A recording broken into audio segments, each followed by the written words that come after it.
Olá, você que me assiste, retomamos aqui os nossos estudos sobre o procedimento comum, com foco na fase postulatória. Nesse quarto vídeo, nessa quarta videoaula, nesse quarto encontro virtual, para tratar agora do juízo de admissibilidade da petição inicial. Depois de dedicar esses 3 primeiros encontros, ou esses 3 primeiros blocos, esses 3 primeiros vídeos, aos elementos da petição inicial, ao artigo 317 até o artigo 320, 318 a 320, desculpe, a gente agora fala sobre o juízo de admissibilidade da petição inicial, ou seja, aquele crivo pelo qual a petição inicial vai passar e que vai permitir que o juiz conclua se ela atendeu bem a todos esses elementos que a gente acabou de estudar, ou se não atendeu. E se não tendo atendido, se esses vícios são sanáveis, comportam correção, ou se invariavelmente eles não podem ser corrigidos e de fato a petição inicial não tem salvação, merecendo o processo, portanto, ser extinto sem resolução do mérito pela falta de um pressuposto de desenvolvimento válido e regular do processo, que é a petição inicial apta. Pois bem, o juízo de admissibilidade da petição inicial, ele se desmembra em 3 possibilidades. O juízo positivo de admissibilidade, que é quando a petição inicial está ok, quando ela é apta, quando ela rompe adequadamente a inércia. O juízo neutro, que é quando há um vício que merece ser corrigido e esse vício ele é corrigível. Ou o juízo negativo, que é quando a petição inicial apresenta um vício insanável ou, se sanável, houve oportunidade para que ele fosse corrigido, mas ele não foi corrigido. Então, positivo, neutro, negativo. A gente inicia o exame do juízo de admissibilidade pelo juízo neutro, ou seja, quando há um vício a macular a petição inicial e esse vício comporta correção. É a chamada emenda, antes presente no artigo 284 do CPC de 73, a emenda ela passa a constar, ela passa a ser prevista agora no Código de 2015, no artigo 321. Como eu disse, é pressuposto para que haja oportunização da emenda o fato de o vício ser sanável, de o vício comportar correção. Em havendo a possibilidade de aquele vício ser sanado, o juiz terá o dever, a obrigação de oportunizar ao autor, esse é um direito subjetivo do autor, a chance de sanar aquele vício. Essa oportunidade ela vai ter um prazo de 15 dias, um prazo que assegure a possibilidade de o autor sanar aquele vício, e uma mudança interessante com relação implementada pelo Código de 2015, que é agora o dever de um juiz não apenas oportunizar a chance de correção toda vez que o vício comportar correção, mas também indicar exatamente o que deve ser corrigido. Se nós pegarmos o artigo 284 do CPC de 73, não havia essa possibilidade, não havia essa exigência, mais bem dizendo, de que o juízo indicasse o que é que mereceria correção por parte do autor. Agora não. Agora o artigo 321 exige que o juiz indique exatamente o que deve ser corrigido. Há um ganho de qualidade aqui brutal. Por quê? Era comum, alguns dos colegas devem ter deparado com esse tipo de prática no passado, foi comum durante um determinado período da história que os juízes simplesmente colocassem mensa inicial. E aí o advogado, a parte autora, deparava com a situação constrangedora de ter de buscar identificar o que é que ele havia esquecido, o que é que ele havia errado. Isso era uma pegadinha, uma armadilha, que era feita deliberadamente ou não pelos juízes, mas que na verdade não ajudava em nada no prosseguimento do processo. Na linha do Código de Processo Civil de 2015, que tem como um das suas normas processuais fundamentais, como um dos seus princípios base, a primazia da decisão do mérito, ou seja, a busca incessante pelo Estado, pelas partes, pelo juiz mais especificamente, por uma decisão que efetivamente adentre o mérito e solucione em concreto a lide que foi submetida à apreciação judicial, vem na carona desse princípio, do fortalecimento desse princípio da busca por uma decisão de mérito, esse artigo 321, quando coloca o juiz como um colaborador, como um agente cooperativo com a parte autora, no sentido de buscar contornar eventuais irregularidades processuais, contribuindo para que o processo prossiga e atinja o seu objetivo, o seu desiderato, que é o de produzir, ao fim e ao cabo, uma decisão quanto ao mérito que efetivamente satisfaça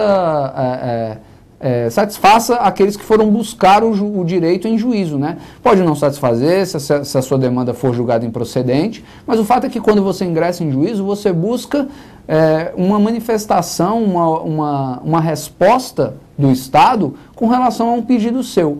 Quando o Estado se abstém de apreciar aquele pedido que foi levado ao seu exame, para simplesmente extinguir o processo sem resolução do mérito, se apegando a irregularidades processuais, a formalidades processuais, aí é que ele não agrada a ninguém mesmo. Aí é que ele não soluciona a lide, pelo contrário, ele eterniza a lide e remete para um período, para um tempo posterior, para um momento posterior, a necessidade de solucionar aquela demanda. O que eu estou querendo dizer? Se eu simplesmente me apego a minudezas, a meandros, a minúcias processuais, para simplesmente me abster de resolver o mérito, o que eu faço é extinguir o processo sem resolução do mérito, aquela lide foi eternizada, foi prolongada, e aquela decisão que extinguiu sem resolução do mérito não inibe a parte de reajuizar a mesma demanda. Ou seja, eu só deparei com a necessidade de depois, no futuro, ter de apreciar de novo aquela mesma coisa que me foi levada à apreciação num primeiro momento, e que eu deixei de apreciar porque convenientemente encontrei ali uma irregularidade que me possibilitou não analisar o mérito. Não, o Código, à luz desse princípio da primazia da decisão do mérito, o Código de 2015, ele busca ao máximo que o mérito seja enfrentado, e esse artigo 321 vem na carona dessa ideia. A partir do momento que ele impõe ao juiz, que ele coloca sobre o juiz o dever de indicar o que deve ser corrigido, coloca o juiz como um agente colaborador, como um agente cooperativo, nessa busca por que o processo prossiga, para que o vício seja sanado e que, de fato, se possível, lá no fim, seja dada uma sentença que efetivamente adentre o mérito, forme coisa julgada material. Então, daí a importância do artigo 321, que tem duas mudanças interessantes em relação ao Código de 73. A primeira delas, o elastecimento do prazo para 15 dias, né? E segundo, a possibilidade, ou melhor, o dever de o juiz indicar exatamente o que mereça ser corrigido. Saindo do juízo neutro de admissibilidade, a gente vai para o juízo negativo de admissibilidade. O juízo negativo de admissibilidade, ou chamado indeferimento liminar da inicial, é uma decretação de que a petição é inepta, não tem salvação, ou, embora tivesse salvação, não foi ela salva pelo seu autor. O rol das hipóteses do artigo 330 traz essas situações, né, em que vai haver um indeferimento liminar da inicial. O indeferimento liminar da inicial antes era presente no artigo 295 do Código de 73 e agora, como eu disse, vem aqui para o artigo 330. De novidades mais importantes que merecem registro, duas novidades são importantes, dignas de registro. A primeira delas, eu elimino do rol de possibilidades de indeferimento liminar da inicial a impossibilidade jurídica do pedido. E aqui um capítulo à parte, né, da nossa videoaula. Cabe uma digressão aqui. O Código de 73, ele foi elaborado pelo Alfredo Buzaide, que era aluno, tinha sido aluno, um discípulo do Enrico Túlio Liebman, um professor italiano que cunhou a teoria eclética, né, das condições da ação. Para o Liebman, o mérito somente poderia ser enfrentado se a ação preenchesse três requisitos: a legitimidade das partes, o interesse processual ou o interesse de agir daquele que postulasse em juízo, né, e se a pretensão fosse juridicamente possível, né. A teoria das condições da ação, ela vem desde o século XVIII com, em primeiro lugar, a teoria monista, civilista da ação. Isso depois, e aí tem o seu principal expoente, o Savigny, né? Depois da teoria monista, ou civilista, ou privatista da ação, vem as chamadas teorias dualistas nas suas vertentes concretista e abstrativista.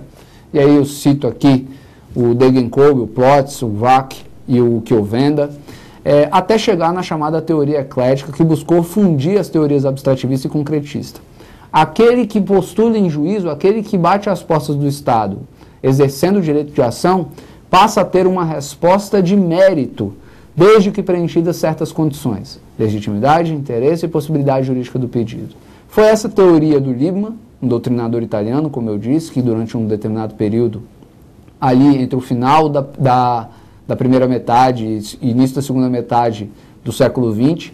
Lecionou em São Paulo, teve grandes discípulos, entre eles Alfredo Buzaide, Cândido Rangel Dinamarca, Ada Pellegrini Grinover, e conseguiu influenciar a ponto de fazer a sua teoria ser absorvida pelo Código de 73. Então o Código de 73 adotou a teoria eclética das condições da ação para dizer que era um obstáculo ao exame do mérito, à ilegitimidade, à ausência de interesse e à impossibilidade jurídica do pedido. Pois bem, tem um detalhe importante.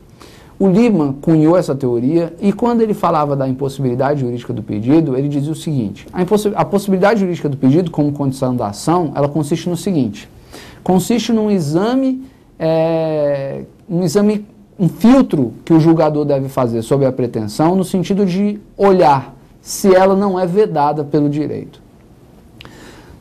No entender do Liebman, portanto, a possibilidade jurídica do pedido como condição da ação serviria como um filtro no sentido de imediatamente afastar, imediatamente isentar o Estado da apreciação de demandas que se fundassem em pretensão vedada pelo direito. Exemplos clássicos: dívida de jogo, ou, no exemplo de Liebman, em 1970, ou antes disso, o divórcio na Itália, que era vedado. O exemplo que o Liebman utilizava no seu manual para ilustrar a possibilidade jurídica do pedido como condição da ação era o do divórcio, que era vedado na Itália. Qual o problema? A partir da terceira edição do manual do Liebman, o divórcio se tornou lícito, né, na Itália, e ele abandonou a possibilidade jurídica do pedido como condição da ação. Isso em 1970. O nosso código anterior é de 73 e ainda assim, nós adotamos essa parte da teoria da condição da ação, que diz respeito à possibilidade jurídica do pedido, muito embora o próprio criador dessa teoria já tivesse abandonado esse elemento, essa condição da ação específica, a possibilidade jurídica do pedido. Pois bem, a despeito disso, nosso código adotou a possibilidade jurídica do pedido como condição da ação, só que ao longo dos anos, essa condição específica da possibilidade jurídica do pedido foi muito, muito criticada pela doutrina. Era de longe a condição da ação mais criticada. Por quê? Basicamente, o entendimento era o seguinte: quando eu olho para a pretensão, eu julgador, quando eu olho para uma pretensão e olho no direito se o direito não veda aquela pretensão, essa é uma operação intelectual que não se distingue em nada da operação intelectual que eu faço quando eu olho a pretensão para ver se o direito a acolhe. Em outras palavras, a crítica da doutrina era o seguinte: como é que você vai colocar como um filtro, como uma condição a subordinar o exame do mérito, uma condição que, para análise sobre se ela é preenchida ou não, demanda a mesmíssima operação intelectual que o mérito, cuja apreciação é subordinada pelo atendimento ou não daquela condição, a mesma operação eu vou adotar quando eu for adentrar o mérito. Ou seja, para analisar a presença ou ausência de uma condicionante do mérito, eu faço a mesma operação que eu vou fazer quando eu for analisar o mérito. Então, a principal crítica da doutrina era essa. Como categoria processual, a condição da ação da possibilidade jurídica do pedido, ela não trazia ganho nenhum e não se sustentava no ponto de vista prático. Por isso que a doutrina enormemente, né, se voltou contra essa condição específica. E essa resistência doutrinária acabou repercutindo no Código de 2015, que abandonou a condição da ação da possibilidade jurídica do pedido. Um detalhe importante: algumas pessoas têm escrito, inclusive, sobre se teria havido o fim das condições da ação no Código de 2015. Por que se tem dito isso? Primeiro, porque a possibilidade jurídica do pedido foi abandonada. Segundo, porque, ao contrário do Código de 73, o Código de 2015 eliminou a expressão condições da ação. Não se utiliza mais a expressão condições da ação no Código de 2015. Isso quer dizer que o instituto, a categoria processual foi extinta, foi abandonada? Eu entendo que não. Entendo que não pelo seguinte: a ilegitimidade e a ausência de interesse processual continuam servindo como obstáculo ao exame do mérito. Ou seja, o juiz deparando com a ilegitimidade da parte ou de uma das partes, ou deparando com a ausência de interesse processual, ele extinguirá o feito sem resolução do mérito. Então, por mais que eu não mais rotule no Código de 2015, que eu não coloque o rótulo de condições da ação, a esses dois obstáculos ao exame do mérito, eles continuam existindo lá. Então, pelo menos com relação à ilegitimidade e ausência de interesse processual, a minha visão particular é de que essas duas categorias continuam existindo como condição da ação dentro da teoria, na esteira da teoria eclética do Liebman. A possibilidade jurídica do pedido, de fato, foi abandonada, o que é bom. Eu sou, pessoalmente, um crítico da teoria eclética das condições da ação. Então, acho que foi bom que se abandonasse a possibilidade jurídica do pedido, mas acho que o Código perdeu em não abandonar as outras condições. Pois bem, na linha disso tudo que eu falei, o artigo 330 afasta a impossibilidade jurídica do pedido como fundamento do indeferimento liminado inicial. Além disso, um ajuste técnico importante feito pelo artigo 330, em relação ao artigo 295 do CPC de 73, está no abandono da prescrição e da decadência como hipótese de indeferimento liminado inicial. Basta que a gente pense o seguinte: indeferimento liminado inicial é uma sentença terminativa que extingue o processo sem resolução do mérito, conforme o inciso 1 do artigo 485, CPC de 2015, e como era lá no artigo 267, inciso 1º do CPC de 73. Prescrição e decadência, por outro lado, uma vez acolhidas, ensejam a extinção com resolução do mérito. Então, no Código de 73, a prescrição e a decadência estavam indevidamente no rol de hipótese de indeferimento liminado inicial. Por quê? Porque não havia na redação original do Código de 73 a previsão da improcedência liminada do pedido. O artigo 285-A ele só surgiu no Código de 73 por força de reforma havida em 2006. Então eu não tinha um instrumento para matar no nascedor uma ação fundada em pretensão prescrita ou em direito sobre o qual já houvesse operado a decadência. Então eu coloquei, eu legislador, coloquei isso lá no indeferimento liminado inicial do artigo 295 e não mandei isso para a improcedência liminar quando da reforma de 2006. O que o Código de 2015 faz para ajustar de uma vez o sistema é pegar a prescrição e a decadência, tirar do rol de indeferimento liminar, porque jamais a prescrição e a decadência produziriam uma sentença terminativa, mas sim uma sentença de mérito. Eu tiro isso daqui do rol do 330 e coloco no 332 como hipótese de improcedência liminar, coisa que o legislador reformador do Código de 73 não fez e que o Código de 2015 faz. Prescrição e decadência, portanto, que não jamais induzem extinção sem resolução do mérito, induzem extinção com resolução do mérito, saem do rol de indeferimento liminado inicial e passam para o rol da improcedência liminar do pedido. É um ajuste técnico importante que é feito pelo Código de 2015 e que traz um ganho de qualidade em relação ao sistema anterior, com esse vício aí do artigo 295, que previa prescrição e decadência, sem prescrição e decadência serem hipóteses de extinção sem resolução do mérito, hipóteses de sentença terminativa. Finalmente, um último detalhe com relação ainda ao indeferimento liminado inicial. Se a gente pega o artigo 296 do Código de 73, a gente vê que, uma vez indeferida liminarmente inicial, a petição, o autor, aviando o recurso de apelação, esse recurso ele subiria para a apreciação do tribunal, independentemente de citação do réu. Poderia eventualmente haver o juízo de retratação, por parte do magistrado, mas não havendo juízo de retratação, ele subiria direto, sem que o réu fosse citado. Isso muda. No Código de 2015, é mantido o juízo de retratação, prazo de 5 dias, mas o réu será necessariamente citado para oferecer contrarrazões ao recurso de apelação eventualmente interposto pelo autor. Então, o artigo 331 e os parágrafos do 331, eles modificam a norma antes presente no artigo 296 do CPC de 73.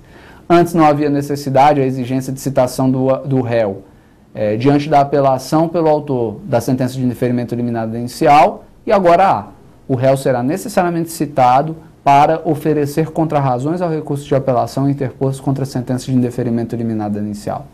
Eram essas algumas questões que eu tinha para falar sobre o juízo neutro e negativo, e eu volto depois, no próximo bloco, para a gente falar sobre o juízo positivo e os passos seguintes, o caminho seguinte a ser trilhado pelo procedimento comum com o juízo positivo de admissibilidade. Citação do réu, audiência de conciliação ou de mediação, ver se não vai ser a hipótese de improcedência eliminada do pedido, artigo 332, sobre o qual a gente mencionou, sobre o qual a gente falou aqui rapidamente. Enfim, no próximo bloco de aula, na próxima videoaula, no próximo encontro virtual que nós tivermos, a gente dá prosseguimento a essa fase postulatória do procedimento comum a partir do juízo positivo de admissibilidade. Muito obrigado.